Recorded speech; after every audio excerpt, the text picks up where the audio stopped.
नमस्कार दोस्तों। हमारे आज के इस नए विश्लेषण में आपका बहुत बहुत स्वागत है। आज हम एक ऐसे गहरे रहस्य पर बात करने वाले हैं जो सीधा जीवन, मृत्यु और विज्ञान को आपस में जोड़ता है। गरुड़ पुराण और परलोक का विज्ञान। देखिए, सदियों से मृत्यु के बाद क्या होता है, इसे लेकर हमारे मन में बहुत सारे सवाल और भ्रांतियां रही हैं। तो आज हम सीधे अपने प्राचीन ग्रंथों में जाकर इस रहस्य को सुलझाने का प्रयास करेंगे। चलिए, बिना किसी देरी के इस दिलचस्प सफर की शुरुआत करते हैं। सबसे पहला और एक बहुत ही सीधा सा सवाल जो दिमाग में आता है, क्या मृत्यु के बाद आत्मा को भी भूख लगती है? मतलब जब ये भौतिक शरीर पंचतत्व में विलीन हो गया तो आत्मा का क्या? आपको जानकर शायद हैरानी हो कि गरुड़ पुराण में खुद गरुड़ देव ने भगवान विष्णु से बिल्कुल यही सवाल पूछा था। उन्होंने पूछा था कि प्रभु, अगर आत्मा अमर है तो क्या उसे भी हमारी तरह भूख और प्यास का एहसास होता है? और सच कहूं तो यही वो सवाल है जो हमारे आज के इस पूरे डिस्कशन का आधार है और मृत्यु के बाद के अस्तित्व को एक नए नजरिए से देखने पर मजबूर करता है। इस पर भगवान विष्णु ने जो जवाब दिया ना, वो अत्यंत स्पष्ट था। उन्होंने कहा, मृत्यु केवल शरीर की होती है, आत्मा अमर है, लेकिन उसे भी भूख और प्यास का अनुभव होता है। अब जरा सोचिए, ये बात सीधे तौर पर उस धारणा को चुनौती देती है कि भाई शरीर खत्म तो सब खत्म। लेकिन सवाल ये है कि बिना इस भौतिक शरीर के आत्मा अपनी ये जरूरतें पूरी कैसे करती है?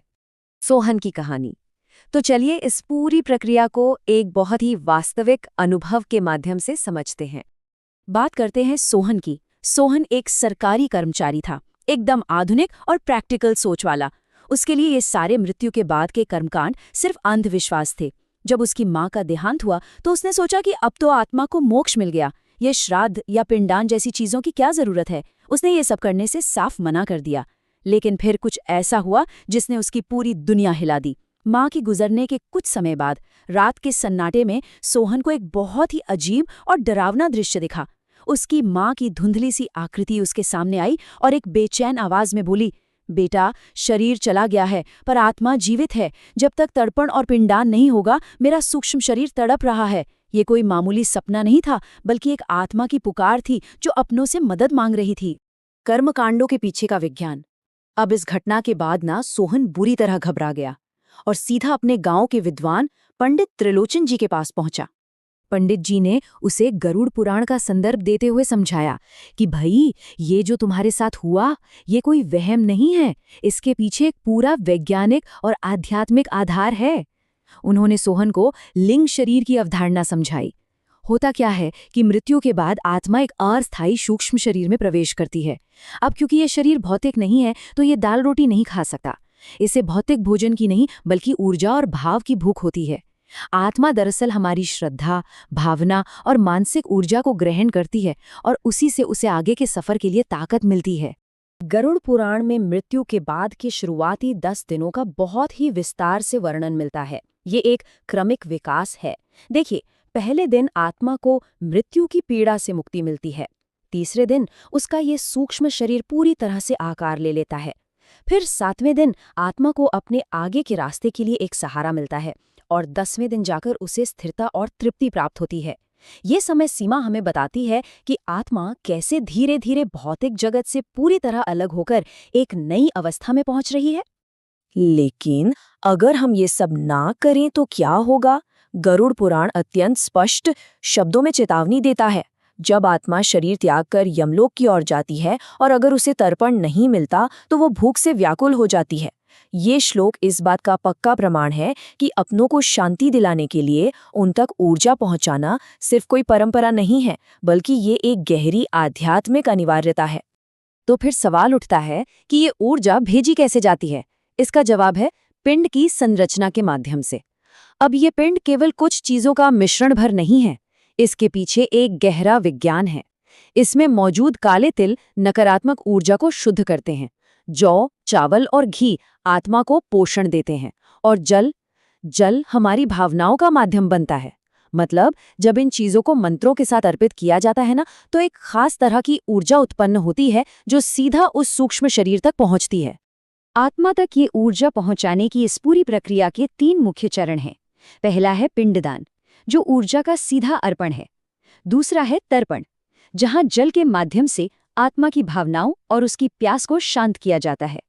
और तीसरा है श्राद्ध भोज, जहां ब्रह्मांडों को भोजन कराने के माध्यम से असल में श्रद्धा और प्रेम की ऊर्जा सूक्ष्म रूप में आत्मा तक पहुंचती है। तो देखा जाए तो ये एक पूरा तंत्र है जो आत्मा को उसकी यात्रा के लिए आवश्यक बल प्रदान करता है। उपेक्षा के परिणाम। चलिए अब बात करते हैं कि अगर कोई इन कर्मकांडों को सिरे से नकार दे तो उसके क्या परिणाम हो सकते हैं। गरुड़ पुराण चेतावनी देता है कि इस विज्ञान को नजरअंदाज करने का सीधा असर पीछे रह गए जीवित परिवार पर पड़ता है। जब एक आत्मा भूखी और असंतुष्ट होती है ना, तो वो पितृदोष के लक्षणों के रूप में प्रकट होती है। घर में अशांति फैलना, बार बार बुरे सपने आना, बिना किसी स्पष्ट कारण के बीमार पड़ना और आर्थिक या पारिवारिक बाधाएं आना, ये सब उसी का हिस्सा हैं। ये कोई श्राप नहीं है दोस्तों, ये बस उस असंतुष्ट आत्मा की बेचैनी का संकेत है जो अपनी परेशानी अपने परिवार तक पहुंचाने का प्रयास कर रही है। यहाँ से आत्मा के पास दो बहुत ही अलग परिणाम सामने आते हैं। एक है मोक्ष, जहाँ विधिपूर्वक कर्म होने पर आत्मा को आगे की यात्रा के लिए पूरा संबल मिलता है और वो शांति और मुक्ति की ओर बढ़ जाती है। और दूसरी तरफ है प्रेत योनि। यदि आत्मा भूखी रह जाए और इस स्थूल जगत से उसका मोह न छूटे, तो वो एक बेचैन अवस्था में फंस जाती है। वो संसार को छोड़ नहीं पाती और बस भूख से तड़पती रहती है। मोक्ष का मार्ग। अब अगर हम वापस सोहन की कहानी पर लौटें, तो जब सोहन ने इन परिणामों और इस गहरे विज्ञान को समझा तो उसका सारा भ्रम टूट गया। उसे एहसास हुआ कि ये केवल कुछ खोखले कर्मकांड नहीं है, बल्कि ये तो अदृश्य रिश्तों का सम्मान करने का मार्ग है। अंततः सोहन ने पूरे समर्पण और श्रद्धा के साथ पिंडदान और तर्पण किया, और आप मानेंगे नहीं, जैसे ही अंतिम मंत्र पढ़ा गया, उसने अनुभव किया कि एक बहुत ही गहन शांति छा गई है। माँ की आत्मा, जो पहले व्याकुल थी, अब पूरी तरह से शांत होकर विलीन हो गई। उसके इन श्रद्धायुक्त कार्यों ने उस आत्मा को वो ऊर्जा देती जिसकी उसे संसारिक मोह त्याग कर आगे बढ़ने के लिए आवश्यकता थी। तो इस पूरे विश्लेषण के बाद एक बहुत ही गहरा विचार हमारे सामने आता है। क्या ये प्राचीन कर्मकांड केवल प्रतीक हैं या फिर अदृश्य बंधनों का सम्मान करने और अपनों को वास्तव में विदा करने का एक बहुत ही गहरा विज्ञान है?